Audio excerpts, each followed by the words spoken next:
নমস্কার বন্ধুরা, অভি পিউর হেসেল পরিবারে তোমাদের সবাইকে জানাই স্বাগত। আজ চলে এলাম ঈদ স্পেশাল একটি দারুণ সুস্বাদু রেসিপি নিয়ে। আজকের রেসিপিটা তোমাদের খুব ভালো লাগবে, দেখে নিও। রেসিপিটির নাম হলো চিকেন তেহারি। এই রান্নাটির স্বাদ এবং গন্ধ জাস্ট অতুলনীয়। এই রেসিপিটি একবার খেলে সবাই বারবার খেতে চাইবে। চলো বন্ধুরা, তাহলে ভিডিওটা শুরু করা যাক। সবার প্রথমে আমি মাংস রান্না করে নেব। আমি এখানে নিয়েছি 500 মুরগির মাংস। মুরগির মাংস খুব ভালো করে ধুয়ে নিয়েছি। এবার গ্যাসে কড়াই বসিয়ে দিলাম। কড়াই খুব ভালোভাবে গরম হয়ে গেলে দিয়ে দিলাম 5 চামচ সরষের তেল। রান্নাটা কিন্তু সরষের তেলেই হবে, সাদা তেল বা অন্য কোনো তেল ব্যবহার করা যাবে না। গ্যাসের ফ্লেম বাড়ানো ছিল, এখন মিডিয়ামে করে দিলাম। তেল থেকে ধোঁয়া উঠতে শুরু করেছে, তার মানে তেলটা খুব ভালোভাবে গরম হয়ে গেছে। এই সময় তেলের মধ্যে দিয়ে দিলাম একটা তেজপাতা, দারুচিনি, এলাচ, লবঙ্গ আর সামান্য জয়িত্রী। এগুলো কিছুক্ষণ খুন্তি দিয়ে নাড়ার পর দেখবো এটা থেকে সুন্দর একটা গন্ধ বেরোচ্ছে, তখন দিয়ে দেব পেঁয়াজ কুচি। আমি এখানে 4টি মাঝারি সাইজের পেঁয়াজ কুচি করে কেটে নিয়েছি। এগুলোই তেলের মধ্যে দিয়ে দিলাম।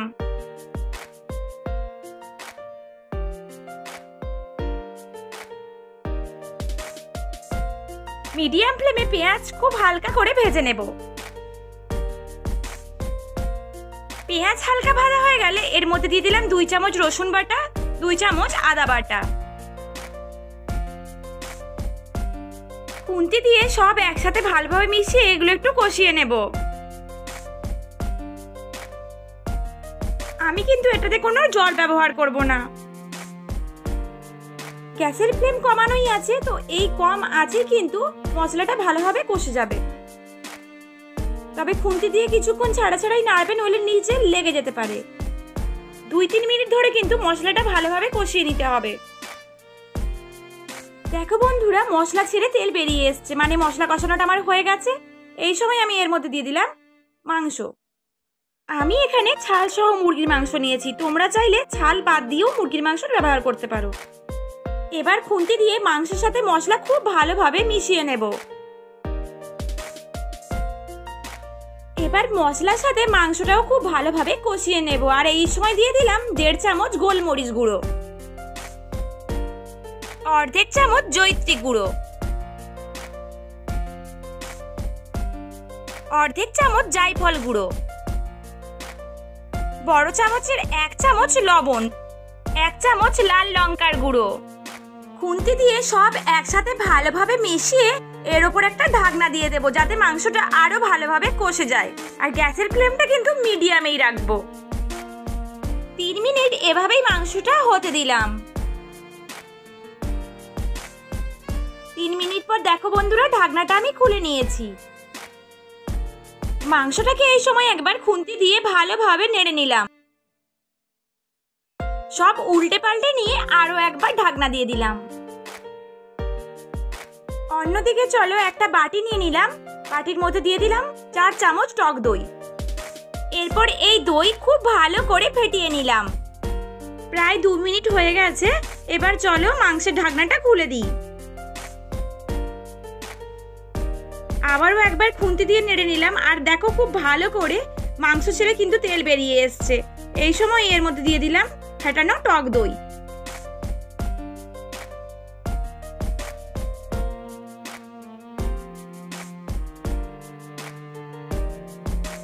দইও খুন্তি দিয়ে মাংসের সঙ্গে ভালোভাবে মিশিয়ে নিলাম। তারপর আরেকবারের জন্য এর ওপর ঢাকনা দিয়ে দিলাম। 2 মিনিট পর আবারও ঢাকনাটা খুলে দিলাম।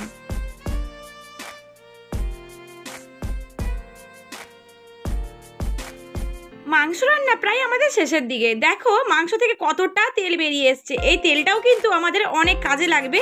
ভিডিওটা দেখতে থাকো, তাহলে বুঝতে পারবে। একেবারে রেডি হয়ে গেছে। এবার মশলা সহ মাংসটা আমি অন্য পাত্রে তুলে রাখলাম। আর মাংসটা থেকে যে তেল বেরিয়েছে দেখতে পাচ্ছ, এই তেলটা কিন্তু অন্য একটা বাটিতে আমি তুলে রাখবো। মাংস তো হয়ে গেল, এবার চলো পরের কাজটা করে নিই।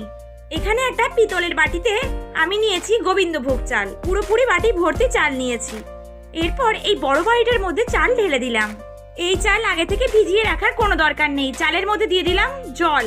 চাল খুব ভালোভাবে ধুয়ে নেব। চাল ভালো করে ধুয়ে নেওয়ার পর চালে যাতে আর কোনো রকম জল না থাকে, তাই একটা বড় ছাঁকনি নিয়ে নিলাম। এবার এই ছাঁকনির মধ্যে চালগুলো দিয়ে দিলাম। দেখো, তার নিচে একটা বাটি রেখেছিলাম, বাটিতে কতটা জল বেরিয়েছে। আবার গ্যাসে কড়াই বসিয়ে দিলাম। কড়াই খুব ভালোভাবে গরম হয়ে গেলে দিয়ে দিলাম 3 চামচ সরষের তেল। তেল খুব ভালোভাবে গরম হয়ে গেলে দিয়ে দিলাম পেঁয়াজ কুচি। এখানে আমি 3টে মাঝারি সাইজের পেঁয়াজ কুচি করে নিয়েছিলাম। এরপর মাংস থেকে যে তেলটা তুলে রেখেছিলাম সেই তেলটাই এবার দিয়ে দিলাম। এই তেলেই কিন্তু পুরো রান্নাটা হয়ে যাবে। এগুলো খুন্তি দিয়ে একটু নেড়ে হালকা পেঁয়াজটাকে ভেজে নিয়ে দিয়ে দিলাম 1.5 চামচ রসুন বাটা আর 1.5 চামচ আদা বাটা। মশলাটা খুব ভালোভাবে কষিয়ে নেব। এখানেও মশলা কষানোর জন্য কিন্তু কোনো জল দেব না। মশলা খুব ভালোভাবে কষে গেছে, এবার আমি এর মধ্যে চাল দিয়ে দেব। এখানে আমি 400 গ্রাম চাল নিয়েছি। চালটা এবার ভেজে নিতে হবে। যত ভালোভাবে চালটা ভাজবে তেহারিটা কিন্তু ততটাই ঝরঝরে হবে। খুন্তি দিয়ে মশলার সাথে চাল খুব ভালোভাবে মিশিয়ে নিলাম। তারপর এর মধ্যে দিয়ে দিলাম একটা তেজপাতা। গ্যাসের ফ্লেম কিন্তু কমানোই থাকবে।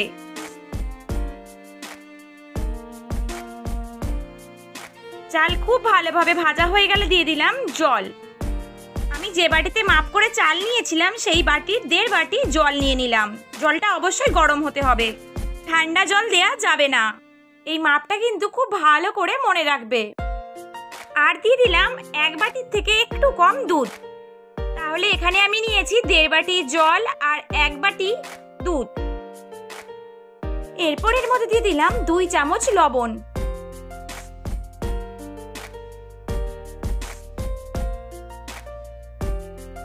খুন্তি দিয়ে সব একসাথে ভালোভাবে মিশিয়ে এর উপর একটা ঢাকনা দিয়ে দিলাম।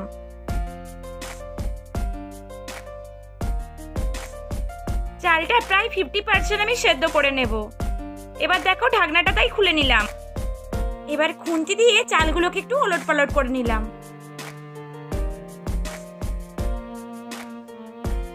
এবার এর মধ্যে দিয়ে দিলাম আগে থেকে করে রাখা মাংস।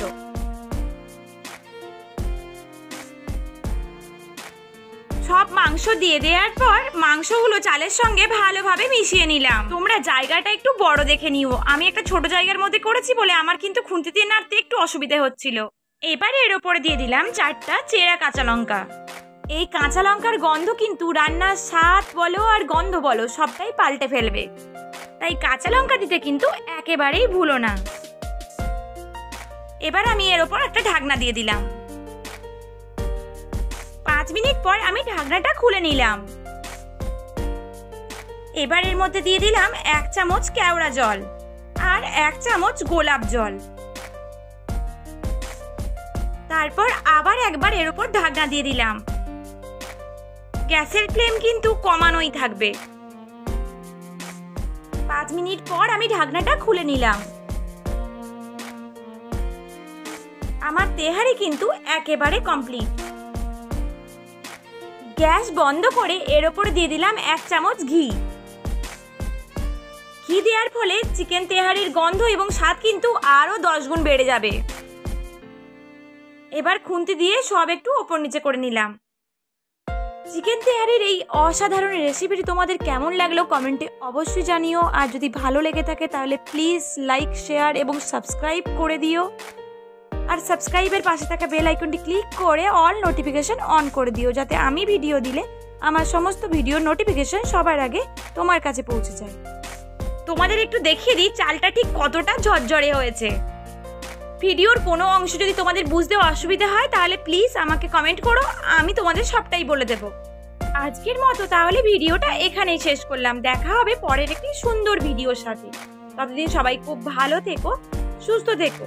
সবাইকে টাটা।